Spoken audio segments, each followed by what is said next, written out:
그래서 이 상고사의 문화용 토론에 대한 강력을 만든 걸 한번 지금부터 한번 얘기를 해볼 수 있도록 하겠습니다. 아까 얘기했죠. 문화용 토라고 하는 것은요, 토지 내에 문화 활동을 한 흔적이 토지의 주인이라는 거예요. 살았으니까 문화 활동을 했죠. 거기서 먹고 입고 집 짓고 그다음 문화입니까? 거기에 활동한 흔적이 토지의 주인이죠. 자기 땅이니까 거기다 집 지었죠. 그다음에 용어의 개념은요, 이게 이 문화 영토론이라고 하는 말은 언제 나왔나? 1981년도에 나왔어요. 이 고려대학교 홍일식 교수가 영토문제 연구실을 발족한 데 기념 학술 강연회를 하는데 그 강연회에서 새로운 문화영토의 기념과 그 전망이라는 제목을 내놓으면서 이제 최초로 우리나라에 문화영토론이라는 말이 등장을 하게 됩니다. 그래서 문화영토론의 개념을 정립을 하면 인간과 특정 지역 간에 발생하는 인간과 특정 지역, 그 사람이 살던 특정 지역에 발생하는 각종 문화활동이 어떠한 원리와 원칙에 따라 문화영토로 발생, 변경, 소멸하는가에 대한 체계화된 이론을 탐구하는 분야, 이렇게 해갖고 학문적 정의를 이렇게 내립니다. 그래서 문화영토로는 어떤 특정 지역의 토지에 대해서 문화의 주인이 토지의 주인이라는 얘기예요. 그러니까 문화의 주인이 토지의 주인이다. 만약에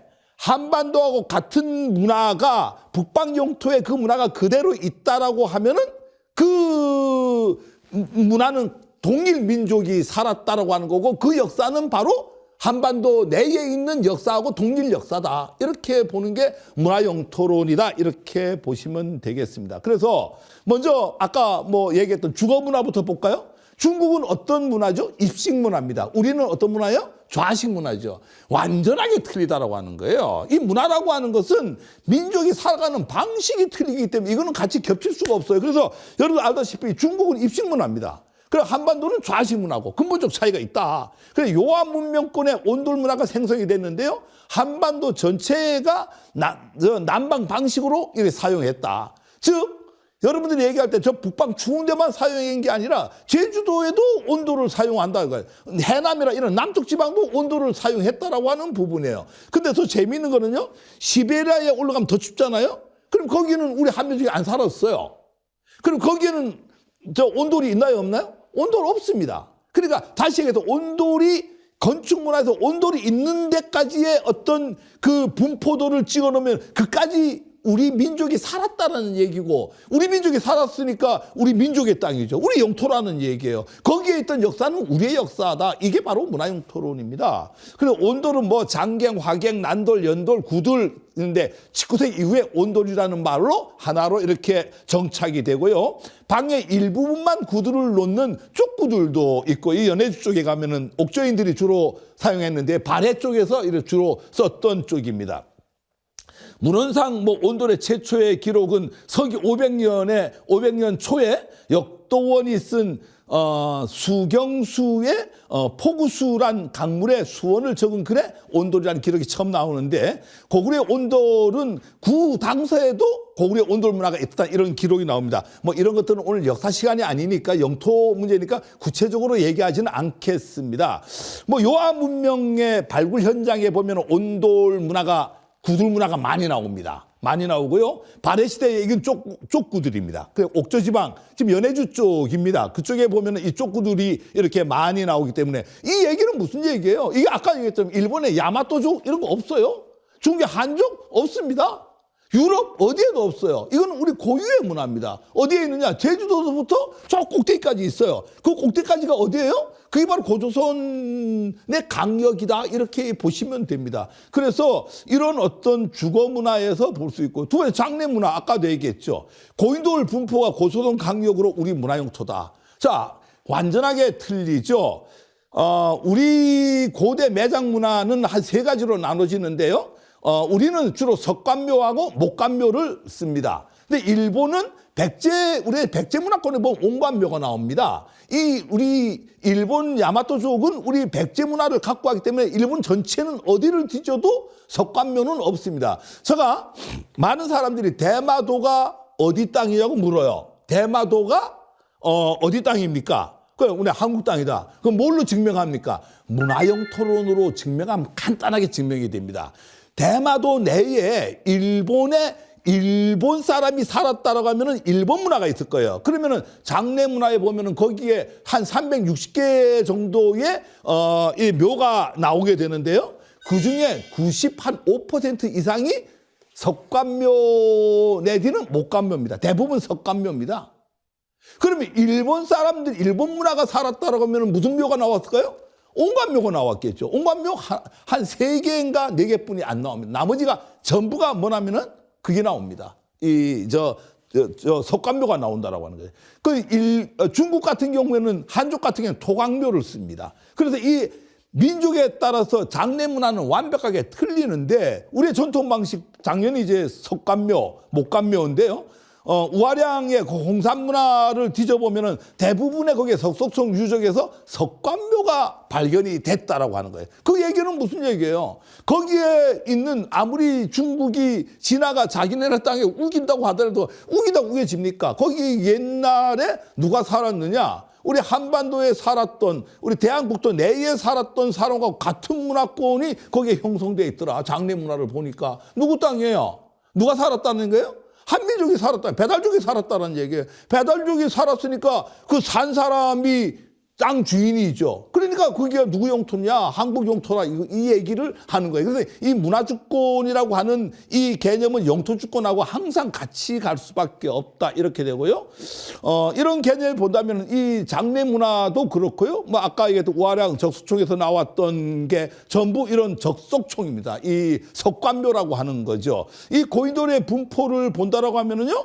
당연히 이쪽에 그 남해 안서부터 시작을 해갖고 이 위쪽까지 있는데 이까지가 다 이렇게 우리가 같은 문화권의 장례 문화를 갖고 있다. 누구 땅이라는 얘기예요? 우리 땅이라는 얘기죠. 그래서 이런 어떤 그 문화주권이라고 하는 게 엄청나게 중요하다. 이렇게 보시면 되고요. 이게 또 그릇 문화와 무기 문화도 또 마찬가지예요. 그릇 문화도요. 이 야마토족하고 한족하고 우리 배달족하고는 그릇 문화가 완전히 틀리다라고 하는 거예요. 그것뿐이 아니라 아까 얘기했듯이 무기 문화 같은 경우는 뭐 완전하게 틀립니다. 거기하고는 비교할 수 없을 정도로 완전하게 틀리는데 우리가 이제 그 정동기 시대 고조선의 전형적인 유물이 뭐 최근에 발견된 게 미송리 질그릇 여러분들 얘기를 많이 뭐 언론에서 봤을 거예요. 그게 우리 한반도하고 그쪽에 같은 곤역 내에서만 있다라고 하는 거예요. 그릇도 그렇지만 가장 중요한 게 이 석관묘가 출현을 하고 석관묘를 뒤집어내는 그 속에 무기가 나오는데 그게 바로 비파형 동검입니다. 여러분들 다른 거는 다 이 교역이 가능합니다. 이 시대에. 그런데 무기는 교역을 안 합니다. 무기를 교역 안 한다. 무기를 누가 바꾸겠습니까? 그건 현대사회도 마찬가지죠. 무기는 절대 절실하게 그 교환을 하지를 않는데 아까 제가 대마도 얘기했잖아요. 대마도가 왜 한국 땅이냐? 간단합니다. 일본 야마토족이 갖고 있는 칼하고 우리 민족이 배달족이 쓰던 칼이 틀립니다. 그러면은 예를 들어 대마도에서도 적석총 이런 석관묘에서 많은 유물을 발견하는데 거기에 보면은 일본이 쓰던 화살촉이나 칼 같은 건 하나도 안 나옵니다. 우리 한반도 내에서 쓰던 비파형 동검이 거기서 나오죠.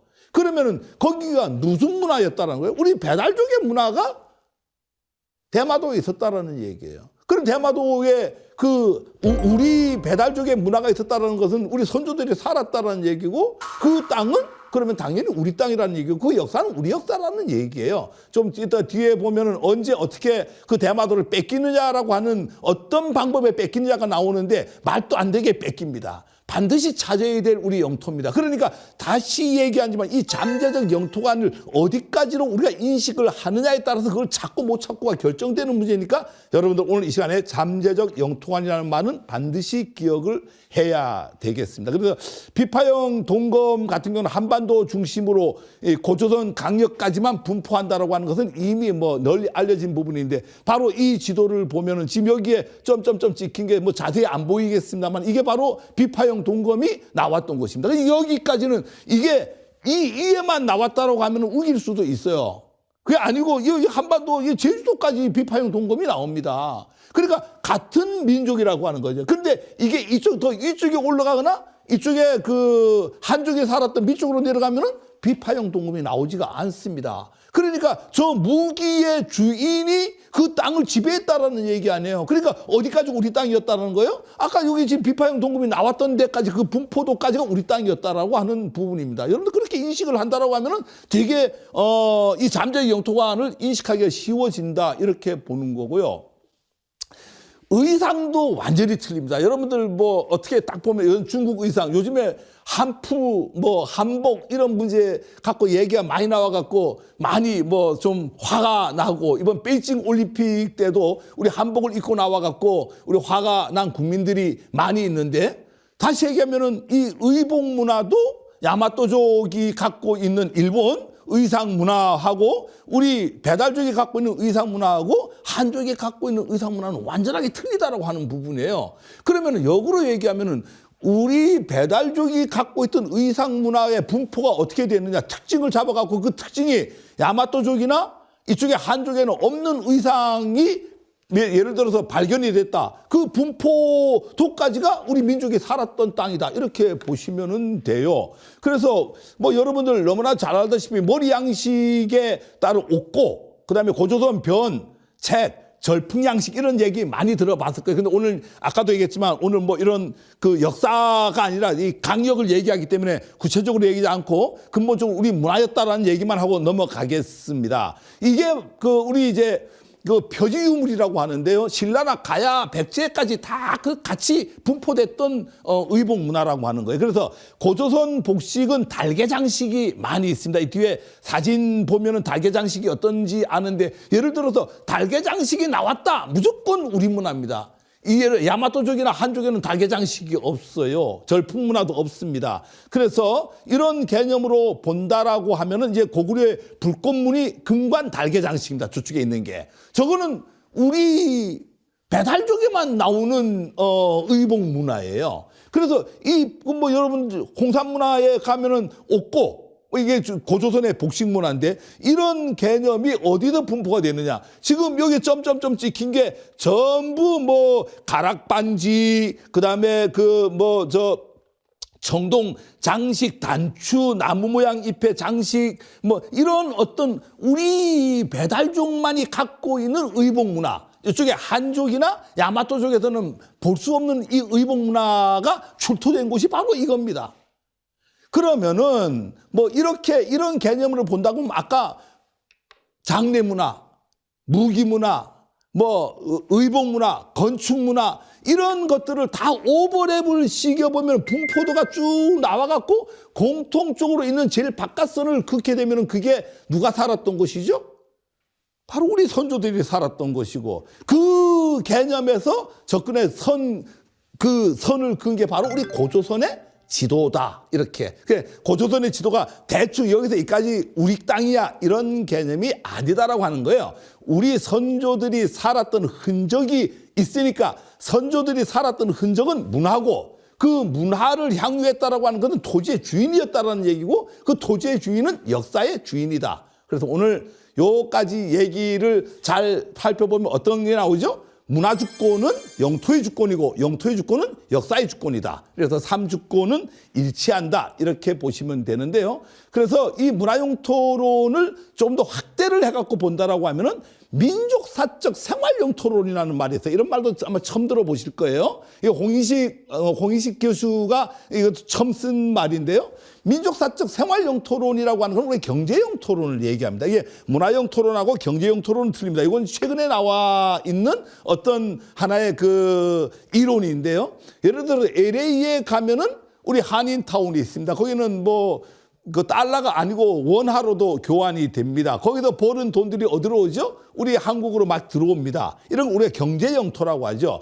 그거를 정확하게 표현하면은 민족사적 생활영토론이라고 합니다. 그러니까 이 민족사적 생활영토론이 가장 크게 많이 하는 민족이 이 차이나 쪽이에요. 전 세계 어느 도시를 가나 차이나타운은 다 있다라고 하는 거예요. 지금 우리나라도 약 780만 명 정도가 재외동포로 있는데 사실 우리 재외동포에 대해서 관심 많이 가져야 돼요. 그분들이 지금 우리 민족사적 생활영토론의 기반을 만드는 거예요. 그분들이요, 특히 제가 좀 강조드리고 싶은 거는 우리나라에서 이상하게 이 조선족에 대해서 하찮게 여기고 아주 그 나쁜 이미지를 이렇게 많이 갖고 있는데 안 그렇습니다. 그 사람들은요, 우리 도토 회복을 하는데 가장 중심에 있는 분들이고요. 그 사람들이 780만 명의 제2의 동포 중에 가장 큰 세력을 갖고 있는데 그 사람들이 모국을 미워하거나 이 민족을 불인정할 때 우리는 불행한 사태가 벌어진다라고 하는 거세요.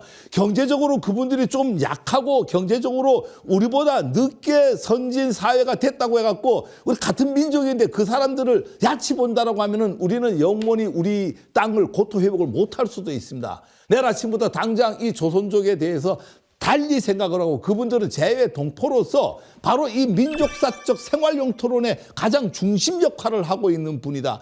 우리가 너무 어려웠을 때 하와이로 이민 갔던 많은 선조들이 거기서 달러를 보내갖고 그걸 갖고 우리가 뭘 했습니까? 그걸 갖고 우리의 민족이 성장할 수 있었고 자리를 잡을 수 있었어요. 이런 어떤 개념이 그 개념이 지금 현재 LA에 있는 코리아타운이고 샌프란시스코에 있는 코리아타운입니다. 그게 언젠가는 언제 지금 현재도 어떤 하나의 경제 영토의 개념에서 본다라고 하면은 영토론을 확장시켜 본다면 엄청 중요하다 이렇게 볼 수가 있고요. 그래서 이 경제 영토 개념에서 이 봐야 되는데요. 민족사적 생활 영토로 인정하고 정책 수립이 상당히 필요한 시점이고요. 특히 이제 이 잠재적 영토 간에 관련된 인식이 우리가 되게 필요한데 지배의 인식에서 벗어나 공간 개념은 시간 개념의 영토 인식이 필요하다. 그다음에 과거 영토에 대한 자부심을 가져야 된다. 지금은 아까 국제법적으로 우리 게 아니고 우리가 주권이 미치지 않기 때문에 영토도 아닙니다. 그렇지만 우리가 스스로 그 넓은 북방 영토의 주인이었다라고 하는 어떤 그 자부심을 가질 필요가 있다라고 하는 거죠. 그런 자부심을 가질 때 저기가 우리 땅이었어. 우리는 언제나 찾아야 될 땅이야. 아까도 몇 번 강조했지만 그래갖고 디아스포라를 통해서 만들어낸 땅이 바로 이스라엘 민족이고 그 이스라엘 민족은 어젓하게 지금 국가를 다시 수립해갖고 민족이 다시 모이고 있다라고 하는 개념이에요. 그래서 우리도 이런 개념을 도입을 했다. 문화용 토론에 의한 새로운 영토 인식이 필요한 시점이 아닌가 이렇게 생각을 합니다.